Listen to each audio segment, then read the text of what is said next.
Halo teman-teman kecil, selamat datang kembali di kanal Dongeng kita. Hari ini kakak punya cerita seru tentang dua sahabat hutan. Si kancil yang cerdik dan si kerbau yang besar dan baik hati. Cerita ini tentang permainan petak umpet yang akan mengajarkan kita sebuah pelajaran berharga. Sudah siap mendengar kisahnya? Yuk! Kita mulai. Pada suatu hari yang cerah di pinggir pematang sawah yang hijau, seekor kancil yang terkenal dengan kecerdikannya sedang berjalan-jalan santai. Tak lama kemudian, ia bertemu dengan sahabatnya, si kerbau, yang sedang menikmati rumput segar. Dengan semangat, kancil menyapa kerbau. "Hai kerbau, apa kabarmu hari ini?" Sapa kancil dengan riang. Si kerbau mengangkat kepalanya dan tersenyum. "Halo kancil, aku baik-baik saja. Bagaimana denganmu?" "Aku juga baik sekali," jawab kancil. Matanya yang cerdik berbinar-binar. Tiba-tiba ia punya ide cemerlang. "Kerbau, bagaimana kalau pertemuan kita hari ini kita rayakan dengan sebuah permainan? Kita main peta umpet. Yuk." Mendengar ajakan itu, kerbau mengangguk setuju. "Wah, ide bagus. Aku setuju saja," jawab kerbau dengan suara beratnya yang ramah. Namun, sifat usil kancil muncul. Dengan sedikit sombong, ia berkata, "Hehehe, tapi bersiaplah, kerbau, kamu pasti akan kalah. Badanmu kan besar sekali. Pasti mudah kutemukan, sedangkan aku kecil dan lincah." Kerbau hanya tersenyum sabar. Ia tidak marah dengan ejekan kancil. "Jangan sombong dulu, kancil. Ayo kita buktikan saja nanti." Sesuai aturan, yang lebih kecil bersembunyi duluan. "Jadi, sekarang giliranmu untuk bersembunyi," kata kerbau dengan bijak. "Baiklah, hitung sampai 10 ya. Aku akan mencari tempat persembunyian terbaik," seru kancil. Sambil kerbau mulai menghitung dengan suara beratnya. 1, 2, 3. Si kancil langsung berlari secepat kilat. Ia mencari tempat yang paling aman. Ia berlari ke sana kemari, melintasi rerumputan tinggi, hingga akhirnya ia sampai di bawah sebatang pohon yang sangat rindang. Kancil melihat sekeliling.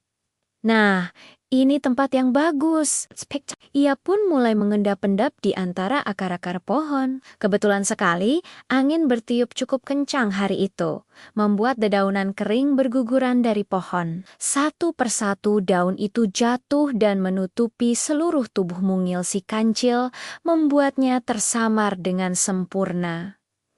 Ia diam tak bergerak, menahan napasnya. Setelah selesai menghitung, kerbau membuka matanya. "Siap atau tidak, aku datang," serunya. Si kerbau pun mulai mencari kancil. Ia berjalan pelan. Matanya awas melihat ke setiap sudut. "Hai kancil, di mana kau?" teriaknya sambil terus berjalan. Ia mencari di balik semak-semak, di antara ilalang, namun sosok kancil sama sekali tidak terlihat.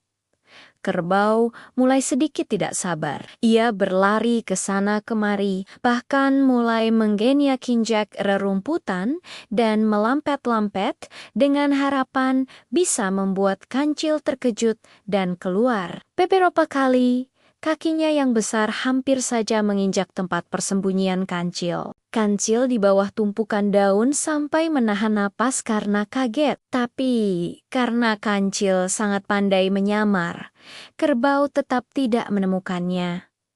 Waktu terus berjalan. Kancil mulai merasa tidak nyaman. Bersembunyi di bawah tumpukan daun ternyata cukup panas dan pengap. Ia sudah tidak sanggup lagi bersembunyi lebih lama. Akhirnya, dengan napas terengah-engah, kancil memutuskan untuk menyerah. Ia melompat keluar dari tumpukan daun kering, tepat ke arah kerbau yang masih kebingungan mencarinya. "Kerbau, aku di sini. Aku mengaku kalah," seru. "Aku sudah tidak sanggup lagi bertahan lebih lama. Nafasku sesak. Kali ini, aku mengaku kalah. Kamu hebat sekali tidak bisa menemukanku." Kerbau tertawa melihat kancil yang menyerah. "Nah, kan? Apa ku bilang? sekarang giliranmu untuk bersembunyi. Kerbau, aku yang akan berjaga. Ayo, bersembunyilah yang benar, kata si kancil, masih berusaha menunjukkan kalau ia pencari yang handal. Kerbau pun mengangguk dan mulai bergegas meninggalkan kancil. Ia berjalan menjauh untuk mencari tempat persembunyian. Dengan badannya yang besar, kerbau tahu ia harus lebih kreatif. Ia berjalan cukup jauh, melewati padang rumput, sampai akhirnya ia menemukan sesuatu yang tak terduga. Di kejauhan, ada sebuah gubuk tua bekas terbakar yang sudah ditinggalkan. Hanya tersisa tiong-tiong kayunya yang hangus. Sebuah ide cemerlang muncul di benak kerbau. Ia segera masuk ke dalam reruntuhan gubuk itu. Lalu, ia melakukan hal yang sangat aneh. Ia menelentangkan dirinya, berbaring telentang dengan keempat kakinya, lurus menunjuk ke atas. Persis seperti tiong-tiong gubuk yang hangus itu. Dengan warna kulitnya yang gelap, ia tampak menyatu dengan sisa-sisa gubuk tersebut. Sementara itu, kancil sudah selesai menghitung. "Kerbau, aku datang mencarimu," teriaknya penuh semangat. Kancil mulai berlari-lari, berputar mengelilingi rerumputan, mencari di tempot-tempot yang biasa. Ia mengintip ke balik batu besar, menyibak semak belukar, tapi kerbau yang besar itu seolah lenyap di telan bumi. Aneh, kemana perginya si kerbau? Badannya kan besar, seharusnya mudah ditemukan. Gumam kancil pada dirinya sendiri. Pencariannya membawa kancil ke dekat gubuk tua yang terbakar itu. Ia melihat pemandangan yang aneh. "Gubuk apa ini?" tanyanya dalam hati. Kancil pun menghampiri gubuk itu dan mendekatinya. Ia mulai memperhatikan tiang-tiang yang berdiri. Saat ia meraba salah satu tiang yang tampak aneh, ia merasa ada yang janggal. "Loh, tiang ini kok ada bulunya?" pikir kancil heran. Rasanya persis seperti bulu di kaki kerbau. Tapi mana mungkin. Ini kan tiang gubuk. Kancil menggelengkan kepalanya, berusaha menepis pikirannya yang aneh itu. Ia berpikir itu hanya imajinasinya saja. Kancil pun meninggalkan gubuk itu dan melanjutkan pencariannya dengan lebih giat lagi. Ia berlari lebih jauh, berteriak-teriak memanggil nama kerbau, namun tak ada jawaban sama sekali. Waktu berlalu begitu cepat, hari pun mulai sore. Kancil mulai merasa lelah dan putus asa. Akhirnya, ia kembali lagi ke gubuk tua itu. Rasa penasarannya masih ada. Ia memperhatikan lagi tiang aneh berbulu itu dengan lebih saksama. Ia memutari tiang itu, melihatnya dari berbagai sudut, tapi tetap saja ia tidak yakin. Bentuknya memang sangat mirip kaki kerbau, tapi posisinya yang diam dan kaku membuatnya ragu. Karena sudah terlalu lelah dan jenuh mencari, kancil akhirnya menyerah. Ia berdiri di tengah lapangan dan berteriak sekuat tenaga. Kerbau, di mana kau? Keluarlah, aku mengaku kalah. Aku sudah tidak mampu mencarimu lagi." "Kamu menang." Mendengar teriakan kancil yang sudah pasrah, tiba-tiba salah satu tiang di gubuk itu bergerak. Keempat tiang itu turun perlahan, dan sesosok tubuh besar bangkit berdiri.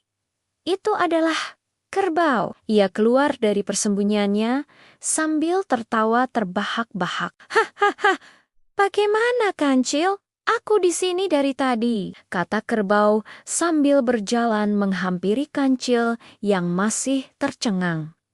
"Jadi, siapa di antara kita yang menang?" Melihat kecerdikan kerbau, kancil merasa sangat malu. Wajahnya memerah. Ia sadar telah meremehkan temannya. Dengan kepala tertunduk, si kancil menjawab, "Iya, kerbau, kamu yang menang. Aku merasa sangat malu karena sudah sombong dan meremehkanmu. Ternyata kamu jauh lebih cerdik dariku." Kerbau tersenyum ramah.